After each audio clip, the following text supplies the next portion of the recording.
Okay, as you can see, I have started work on the building for the radio station, and the roof panels are not glued down yet. I'm not quite at that point where I want to glue, especially don't want to glue these down. Now this one I'll be gluing down next, but right now it's not glued down. But the structure is made out of 16th inch basswood sheet cut down. I think this building is it's something like 44 feet long and about 20 feet wide. Yeah, 20 feet wide scale. So it's 44 foot long, and again, basswood sheet. Then after I cut everything out, I added some basswood strips to add some structural support. So when I started painting this and started moving it around, it won't warp and start acting crazy on me. I put double pieces of strip in each of the spots where I could glue the joints together, the walls together. That way I make sure I have a lot of glue area to make sure it doesn't go anywhere. It's pretty stout. It's not going to go anywhere. It's, basically a small tank. After I cut out the strips and glued the support pieces in, I applied a couple of layers of polyurethane. I like to put polyurethane on these just to even up, so I have a nice texture or a nice surface to work with. I put one coat down, gave it a light sanding, then put another coat down and gave it another light sanding, get any imperfections out or anything.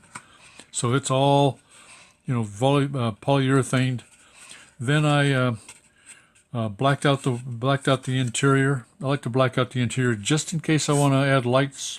I doubt that I will, but just in case I come back and say, I want to add lights to this, it's already blacked out, so I'm not going to get any bleed through, and I don't have to worry about painting it later on. This strip here is 6x6 dimensional scale lumber. 6x6. I used it to sort of break up the height here, the tall building part of it. So it goes all the way around, and so that's it. So basically, nothing fancy about building this structure, just like anybody else has built a wooden structure. And then what I'll do next is glue the roof in, and I have some other filler pieces that I want to beef up the top of this, make it look a little thicker. So I have a bunch of scrap pieces here that I'll add to fill that in and make it look thicker.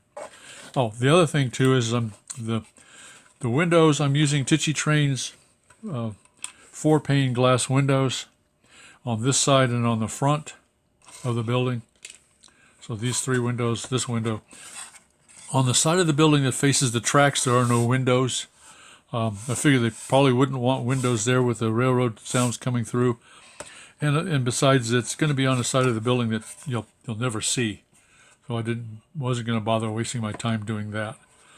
I'll have a fire escape over here. I haven't decided if I'm going to scratch build a fire escape or if I'm going to use fire escape kit that I had from Tichy Trains, or I may buy a fire escape kit from ITLA.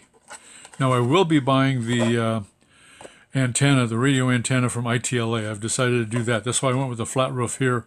I'll put the antenna on top like they show in their, in their model. They show it on top of the radio station. The other thing I haven't decided yet is the roof buildings. What material I'm going to do. I think I will probably do metal roof, but I'm not sure yet. If I do metal roof, I will put a sheet of polystyrene on top of these, and then go that direction, put polystyrene on, and then the strips for the metal roofing and make it look right. But that's it right now. So next step, for texturing, texturing, I have 2 options.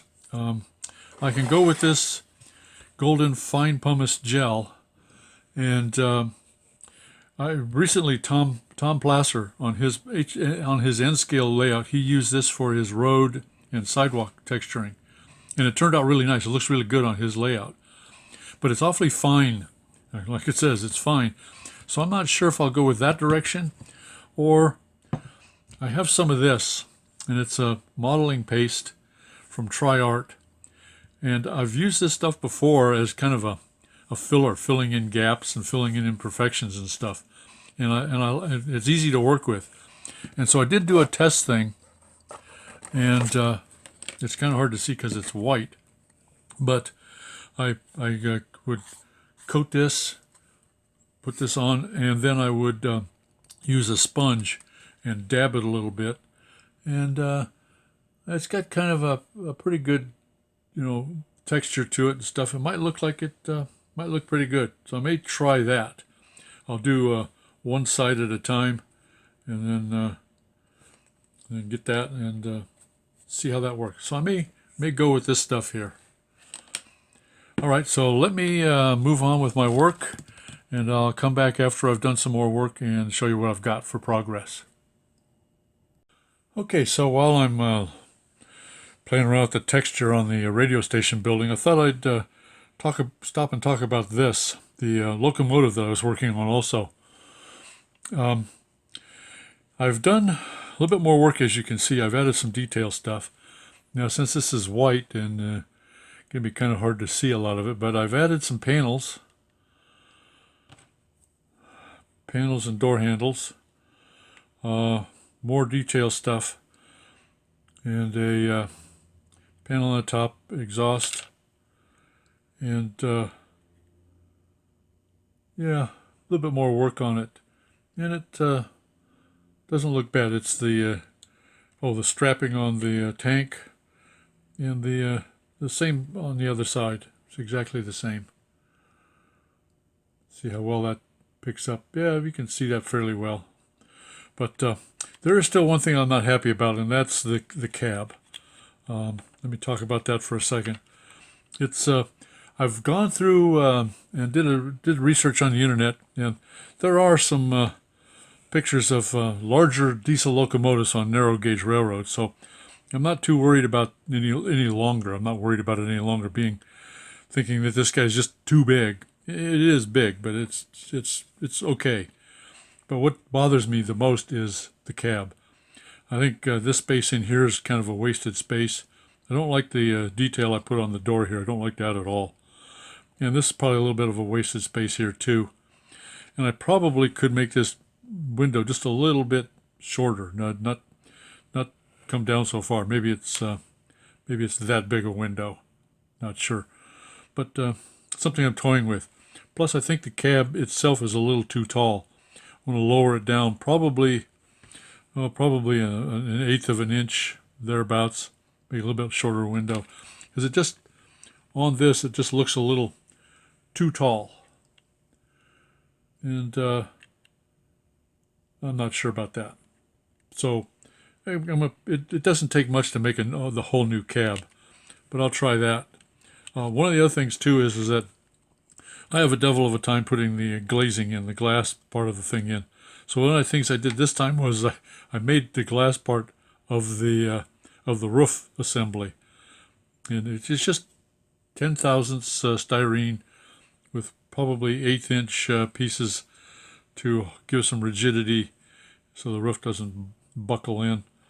And so it just slides right in, and that's how it goes. I guess I kind of liked the arched roof. I don't know. I was also thinking about flat with a flat edge, so it'd be a three-piece roof. I'm not sure what I'll do with the next one. I'll play around with it some more. But I certainly don't like that it's so long. I want to narrow it up. And in the end, it'll probably be just about 1/4 of an inch shorter. But that might make a difference for me. But so that's it. I can't paint yet because I can't get to my paint booth. Christmas stuff, and plus it's kind of cold out there in the garage right now. Wintertime has hit the high desert. So that's the locomotive, and it's a fun little project. I still have some detail stuff to put on the front, holders for chain and holders for whatever, steps. I do need to put the steps on the sides here. I'll do that after I've decided, which cab I'll use and where the door will be. But so it's coming along nicely. Doesn't look too bad. It's a fun little project. All right, so let's see. I think that's probably about all I got. I'll go back and set this on the layout, and guess I'll say my goodbyes. Okay, well, that's it for this update. I don't really have much more. I'll just continue work on the radio station, get texture added to the walls, redo the cab on the locomotive, and see how that goes, and go from there. So thank you all for watching. Thank you very much. Thank you very much for subscribers. I got a bunch of new subscribers. Thank you. And please do subscribe, and please leave a comment. I love the comments. I'd like to hear from you. And they do help me moving forward. So thanks again. Talk to you later. See you later. Bye.